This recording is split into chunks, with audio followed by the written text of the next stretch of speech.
Assalamualaikum warahmatullahi wabarakatuh. Alhamdulillah alladzi arsala rasulahu bil huda wa dinil haqq liyudhhirahu 'ala ad-din kullihi walau karihal musyrikun. Segala puji bagi Allah Jalla Jalaluh yang telah mengutus Rasulnya dengan petunjuk dan agama yang benar, agar Allah memenangkan agamanya di atas seluruh agama, walaupun orang-orang musyrik membenci hal itu. Allahumma salli wa sallim wa zid wa barik wa an'im ala sayyidina wa maulana Muhammadin wa ala alihi wa ashabihi ajma'in. Ya Allah, semoga salawatmu, salam, berkah dan nikmatmu senantiasa kau curahkan untuk hamba kekasihmu, untuk baginda Nabi kita Muhammad alaihi salatu wassalam, dan untuk keluarga beliau, untuk istri-istri beliau, untuk para sahabat Nabi dan orang-orang yang meniti jalan beliau. Amma ba'd. Hari ini hari yang ke-19 ya, kita berpuasa. Sebuah nikmat yang Allah karuniakan kepada kita, kita bisa hadir merasakan puasa sampai tanggal 19. Besok tanggal 20. Lusa kita akan masuk ke 10 hari terakhir. Semoga Allah memberikan karunia kepada kita sehingga kita bisa merasakan qiyamul lail di Lailatul Qadar, di malam yang lebih baik dari 1000 bulan. Pada pagi hari ini ada sebuah hadis dari Abdullah bin Amr bin As radhiyallahu taala anhuma, dan juga diriwayatkan dari Abu Malik Al-Ash'ari, bahwa Rasulullah sallallahu alaihi wasallam bersabda. Beliau mengatakan, "Inna fil jannati ghurafan yura zahiruha min batiniha wa batinuha min zahiriha." Kata Rasulullah sallallahu alaihi wasallam, sesungguhnya di surga itu ada ghuraf. Ghuraf ini dalam bahasa Arab adalah ruangan yang tinggi, kamar yang berada di atas. Kalau mungkin kita lihat sekarang seperti hotel-hotel yang tinggi di atas, yang mungkin dia berlapis-lapis tingkatnya. Itu tuh kamar-kamar tuh luarnya bisa dilihat dari dalamnya, dan dalamnya bisa dilihat dari luar. Artinya keindahan itu rumah, keindahan itu kamar-kamar yang disediakan di surga gak terbayang. Kalau mungkin sekarang kita bisa melihat hotel-hotel mewah yang terbuat dari kaca,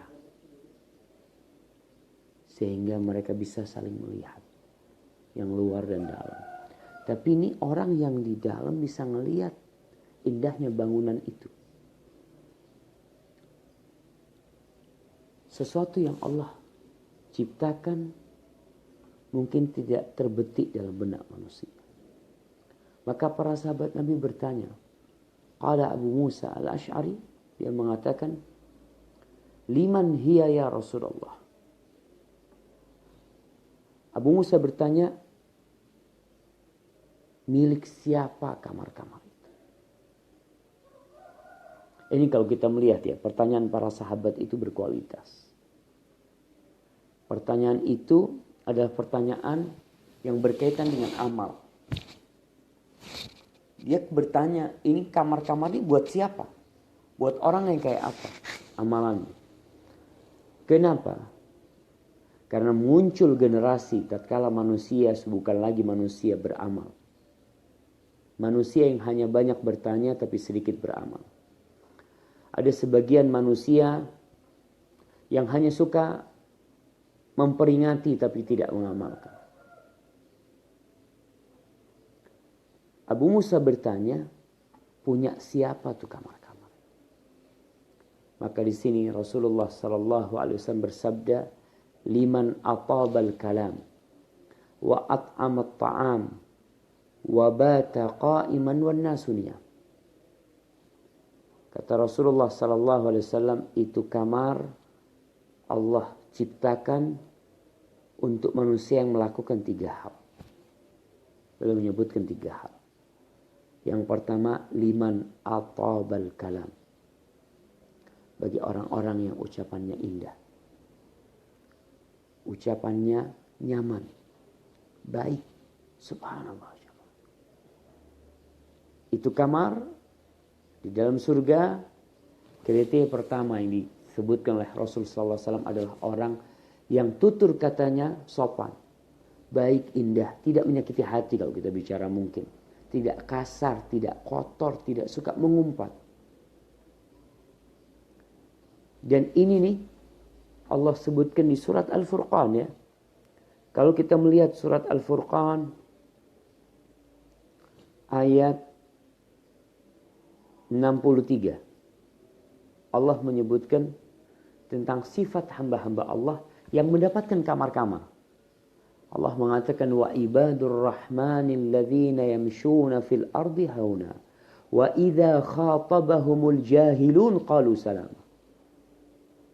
Dan hamba-hamba Allah yang Maha Pengasih yang kalau mereka berjalan di muka bumi ini tidak berjalan dengan kesombongan. Mereka berjalan dengan penuh tawadhu. Subhanallah. Tidak arogan. Tidak menunjukkan kebanggaan diri. Nah, mereka orang-orang yang rendah hati. Kalau mereka diajak ngomong sama orang-orang jahil, ini masih berkaitan dengan kemarin yang kita bahas tentang orang puasa. Kadang-kala dipancing agar dia marah. Kadang-kala ada orang-orang yang memprovokasi dia supaya dia mengumpat, mencaci. Tapi ini ibadur rahman, hamba Allah yang Maha Pengasih itu, kalau diajak ngobrol, yang ngajak ngomong dia adalah orang-orang jahil, apa jawab mereka? Salama. Mereka mengucapkan ucapan yang penuh keselamatan. Dirinya selamat dan dia juga tidak mau mengurusin tuh orang. Karena memang ada hal-hal yang tidak perlu diurusin atau tidak perlu ditanggapi. Nih, ada orang-orang yang cari sensasi. Ada orang-orang yang cari popularitas. Dengan mengupload video dia, omongan dia, cacian dia yang memancing umat Islam. Kadang-kala kita terpancing untuk mencaci maki dan menjelek-jelekan dia. Sejatinya orang itu sukses. Karena kita menjawab. Coba kalian diam. Al-Imam Syafi'i mengatakan, idza nataqas safihu fala tujibhu. Kalau ada orang bodoh yang ngomong sama kau, jangan dijawab. Fa khairun min ijabatihi sukutu. Yang lebih baik dalam menyikapi orang bodoh itu adalah diam. In kallamtahu farajta anhu. Kalau engkau ngajak dia ngobrol, kalau kau balas omongan dia, kalau kau memberikan respon terhadap ucapan dia, tulisan dia, maka engkau telah memberikan solusi buat dia. Dia tuh orang yang sedang sempit dadanya, yang tidak menemukan jalan keluar. Maka dia ingin menyampaikan sesuatu dan dia mencari tanggapan dan respon dari orang. Maka kata Imam Syafi'i, in kallamtahu farajta anhu. Kalau kau ngomong sama dia, udah selesai. Kau berarti telah memberikan solusi kepada dia, membuka dari dia. Wa in khallaitahu kamadan yamutu. Tapi kalau kau biarkan dia akan mati dalam kondisi melarat. Betul. Dia akan mati, istilahnya mati konyol, mungkin mati penasaran, mati. Karena tidak digubris. Dan kita perlu membunuh orang-orang seperti itu dengan cara kita mendiamkan mereka.